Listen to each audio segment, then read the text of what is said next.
Greetings viewers, EricTheCarGuy here, back again with, well, what I hope to be a repair video. In this video, we are going to be retrofitting the AC system on my 1993 Acura Vigor. If you have a vehicle that's older than 1996, it most likely has the older R-12 refrigerant contained in the AC system. That refrigerant is no longer available, and I believe at the time you still needed a special license to buy it. So therefore, if you're confronted with some sort of major repair on an older vehicle like this with the AC system, it's a good idea to update it and retrofit it to the new R-134a refrigerant, which is what we are going to do in this video. It's not as complicated as you might think, but there are a few things that you need to look out for when doing this upgrade, which we will cover in this video. I've done other videos on finding and fixing leaks in the AC system. I've also done videos on how to recharge an AC system, so I'm not going to cover those in detail in this video, but I will put links in the description to those videos that I've already produced, including an article I did about HVAC problems and how to deal with those things. So be sure to check in the description for all that information. Aside from that, we're going to jump right in and get a look at what we're dealing with, and I'll show you how to go about retrofitting an AC system on an older R-12 vehicle. Now on most AC systems, come over here, I'll show you what we need to do. On most AC systems, what we need to do is just swap out the fittings from the R-12 to the R-134a. One major consideration that's definitely worth mentioning is the oil that's in the system. Now I'm going to show you in a second here why I'm about to do what I'm about to do with this Honda system, but on some systems what you may have to do is you may have to drain and flush the system to get all the old R-12 oil out of the system before you put in new oil. Fortunately, I'm not going to have to do that, but this is what we're dealing with. Pretty much a retrofit kit consists of some new fittings. So these old R-12 fittings don't accommodate the R-134 gauges, which you're going to need in order to fill and access the system. So you swap out the fittings. Now, in my case over here, as you can see, this is the receiver dryer right here, and it has the high side fitting on it.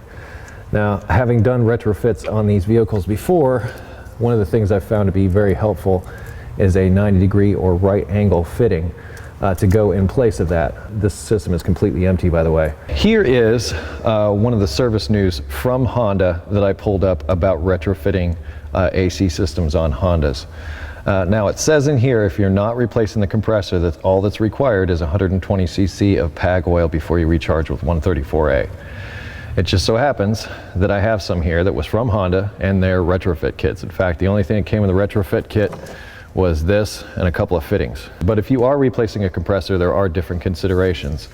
Now I've also pulled up this handy chart. Each item in the AC system contains a given amount of oil. Now the compressor, as you can see here, is a variable based on that. So when replacing compressors, there are special considerations here. But when retrofitting, like I say, one of the most important things you need to deal with is the oil. And in doing so, check the service manual for your particular vehicle. In my case, as I said, looks like Honda made it easy for me that all I'm going to have to do is, this is already 120 cc's. I don't know where here's the 120 cc's. So all I need is this. And as I said, this came in a retrofit kit. It's even got the instructions for retrofitting right on it. And now we need to do the retrofit itself. I'm going to be installing a receiver dryer. I might have mentioned that already. So having this or having a new one of these when you do AC service on something, particularly that has been exposed to the atmosphere for some time, is a good idea. This is somewhat special in that my high side fitting for this system, and oh, that looks awfully crusty. My high side fitting for this system, in order to, well, this is the low side, but if I were to try to put this on here, it wouldn't work, because whenever I would go to put the coupler on there, it would interfere with this, the top of this receiver dryer. So I've gotten myself an angled fitting that I'll be installing so that I can get my high side fitting on there.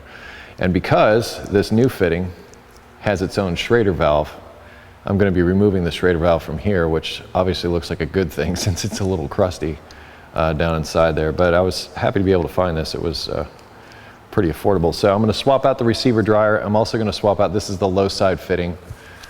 Remove the cap here. It comes with its own Schrader valve also, and an O-ring, I believe an O-ring. Well, actually I don't see an O-ring under there. I'm probably gonna have to dig one up or something to make sure that that seal's there. That is just gonna go in place. So I'm also gonna be removing the Schrader valve from the low side as well. This is the low side fitting here. And since it's an easy one to change, I'm just gonna jump right in and get that one done. I'm gonna remove the cap. And as I said, I mean, look at your fittings. This fitting here has a Schrader valve down inside of it, which means that I'm going to need to remove the existing Schrader valve. I save those old Schrader valves just in case. And then to install the new fitting, I put a little bit of refrigerant oil down in that O-ring on the inside of there, so when it fits down, it fits nice and snug. But this will just screw right over the top.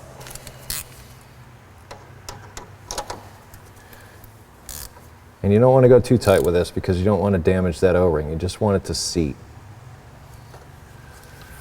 There, low side is retrofitted. Now I'm going to swap out the receiver dryer. I'm also going to put some new O-rings on these lines so that I'm sure that it seals. Earlier I installed new O-rings on the lines going to the condenser when I put the radiator in. That's in another video. The only O-rings that I'll have left would be the ones on the compressor. I've already replaced the O-rings going to the evaporator when I had that assembly apart. Besides this, there's just this 10 millimeter down at the bottom there.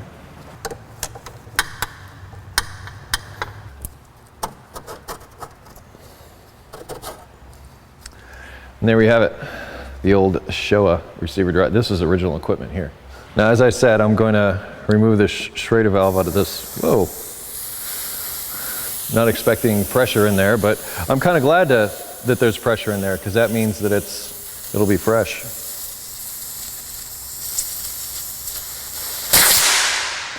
There's a lot more pressure in there than I've never had that happen, ever. And I have no idea where that Schrader valve went. It went someplace far away, but it cleaned the end for me.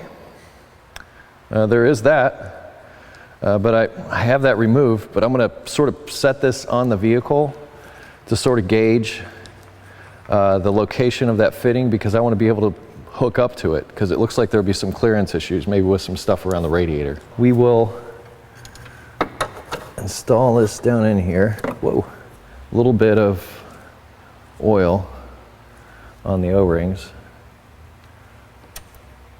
I want to get my lines started before I tighten that clamp. And I'm going to hold my lines in place while I tighten these up. AC lines, you just want to make them snug. You don't crank on them too much or else you'll roll an O-ring and you'll create a leak. Good. I'm going to tighten up that clamp. Now, as I said, with this angle fitting, there's some stuff in the way here with the radiator. So I want to make sure that I can put my fitting on here. So I'm just going to try to find the angle. Looks like that'll work good. I'm just going to point it off in that direction. There's also another O-ring in there that I'm going to put a little bit of refrigerant oil on before I tighten that down.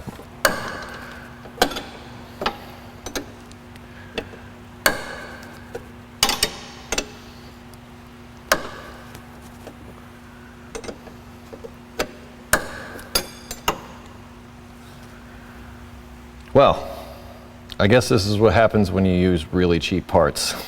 And we're back. Yes, there was an incident. As you saw, the top of this came off. I was able to clip it back together, but I didn't trust it. I didn't trust the O-ring. So the goop that you see there is JB Weld. It's been curing. I wanted to make sure I got it up in that seam. It is cured enough to put it on the vehicle. It's going to actually take about 24 hours to fully cure. But I'm going to install this now. I also capped it off so that I didn't, well, see? Didn't get any moisture in it. You can actually hear some of it, some of the air escaping now. But I believe we'll be good. And plus, when we vacuum down the system, which is what we'll do as soon as we get this installed, if there is a little bit of JB Weld or any leaks around this area, I'm hoping it will draw the JB Weld into that area and actually help seal it a little better. I'm going to start by hooking up my high and low fittings.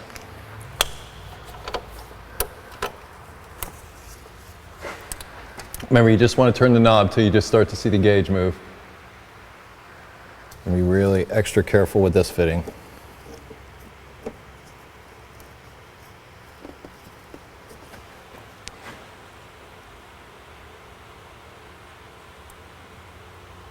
Now I'm going to hook up the vacuum pump. Flip the switch. I'm going to open up both valves. and vacuum the system down.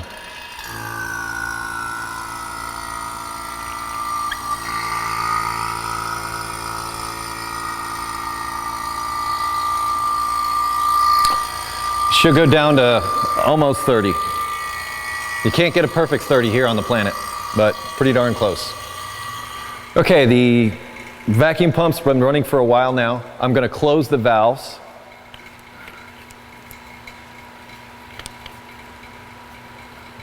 And I can see that I'm right about on 30 there as far as how far it's gone down. I can turn my vacuum pump off now, and I'm just going to let it sit. And I'm looking for that needle to rise a significant amount. If it doesn't, I know my system is sealed, doesn't have any leaks, and I can recharge it. Also, we must add that special refrigerant oil that we talked about earlier in the video.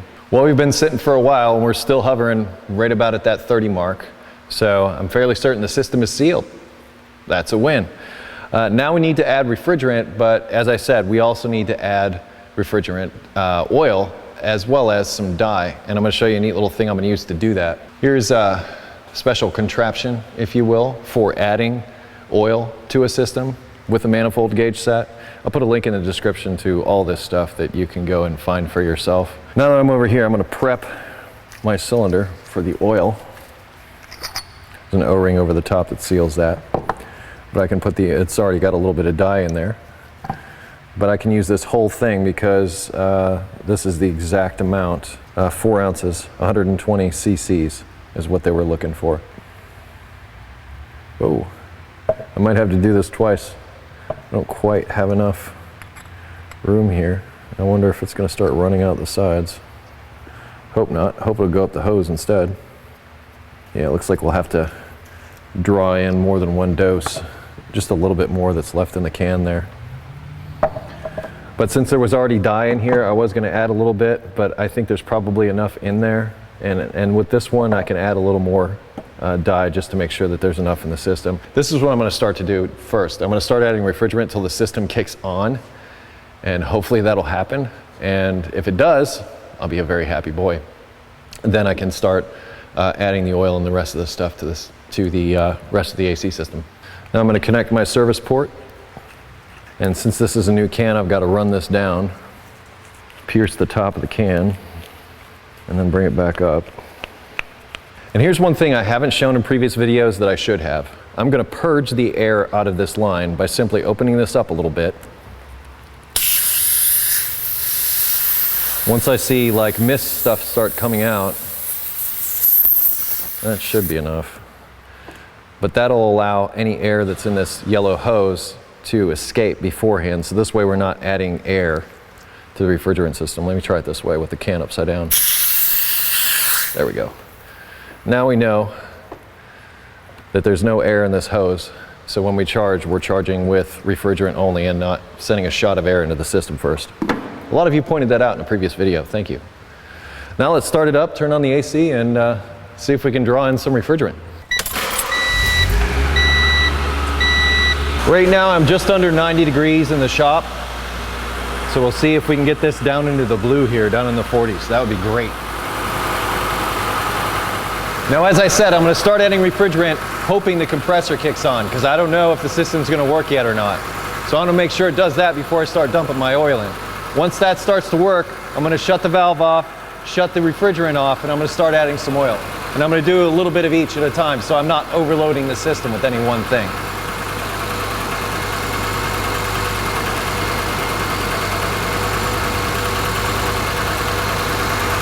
Hopefully the compressor will kick on. Yes!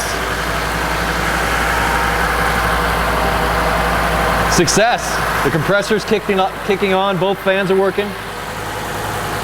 Oh yeah, we're gonna have some cold air.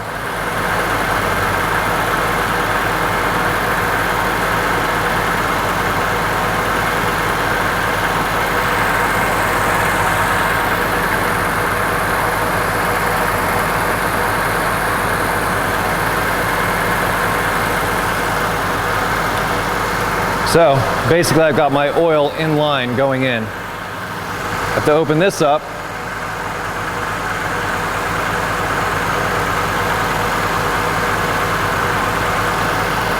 And now this valve. I'm still going to try to purge. Yeah, that's just oil coming out now.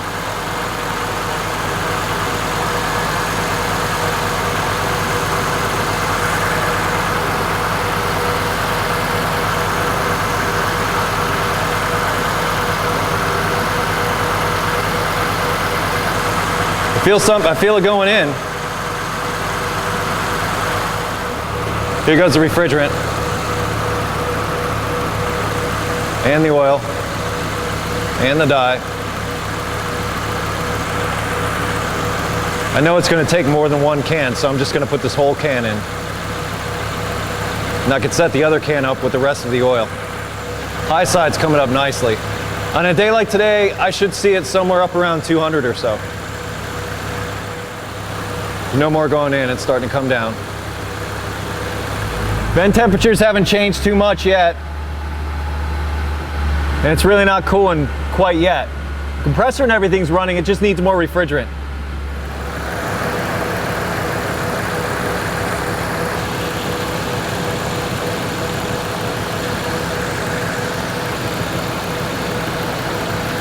High side's coming up more where I want to see it.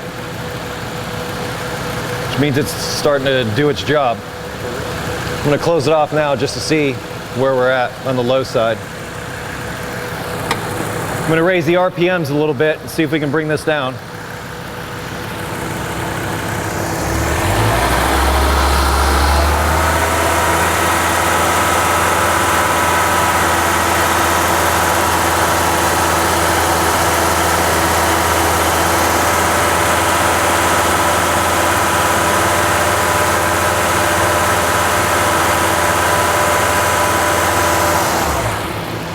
Let's check the vent temps again.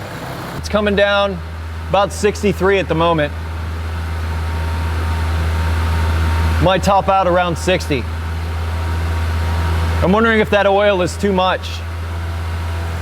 My low side's still a little bit high. And I'm wondering if it's too much oil. Because I had 2 of those cylinders full, but that's what Honda said to put in. And we're back. Yes, it is a little bit later. I took a trip to my friend Scott Armstrong's shop, Armstrong Automotive. We hooked this thing up to his AC recovery machine and basically got out everything that was in there and started over fresh. Added a tiny amount of oil and almost 2 pounds of refrigerant, which is what this is supposed to take when it's filled with R-12. And why don't you check out the results we have now. Got much better pressures now. The high side could be a bit higher though. It's not as warm today as it was when we were doing this before. The high side's coming up there. But it's in a much better place. Let's go in and I'll show you the vent temperature. I think we started out about 70 degrees today. We'll raise the RPMs a bit. It looks like it's going to top out right about there, about 48, 47. Well, maybe it'll go a little bit lower. It's actually hitting below 45 now, I think. But it's a much more reasonable system. It's operating much better than it was before. Very happy with the results. Let's wrap this up. Well, retrofitting AC systems. There are some pitfalls. One of the biggest things you run into is what to do about the oil. The oil for 134 and R-12 are not compatible, so you're going to have to figure that out. You're going to have to consult manufacturer-specific information on that. But I will say, as far as Hondas are concerned, don't dump that big jug of oil in there. That 120 cc's was way too much and did not work out. We had to get all that out and start over. At the dealership, I'll admit that we never added that oil. The machines that we had to recharge these systems injected 134 oil with the refrigerant, and we didn't have any issues. So that's how I did it mostly. But I was trying to do you right by going through the Honda way, through the technical service bulletin. Didn't necessarily work out, but the oil is going to be one of your biggest hurdles. The actual retrofit itself, not that difficult. It's really just changing fittings. When you do change those fittings, be aware that some of those fittings utilize the existing Schrader valves inside the system, some of them don't. I will also put in there that many of the leaks that you'll find in AC systems usually happen at Schrader valves, so if you have the opportunity to change them out, you might want to consider doing that just to avoid any leaks. And add a little bit of dye, and that'll help you chase those things down. Lastly, R-134 does not cool as well as R-12. So this system being set up for R-12 also, that may have something to do with it, but the refrigerants themselves don't have the same characteristics. So know that when you do retrofit, it's not going to cool as good as it did, but some cooling is better than no cooling, especially if you live in those warmer areas where air conditioning is pretty much a requirement in your vehicles. Anyway, I hope this video provided you with some insight into retrofitting AC systems should you have a vehicle older than 1996. I'm going to close with, hey, if you have automotive questions outside of what was covered in this video, I would ask that you head over to EricTheCarGuy.com. There's a welcome video there to tell you about all of our amazing features to help you with automotive issues should you have them. If you wish to connect with me socially, I can be found on Google+, Facebook, and Twitter. And I post repair videos every Friday, so stop back and see me then. I close each of my videos with be safe, have fun, stay dirty, and cool. I'll see you next time.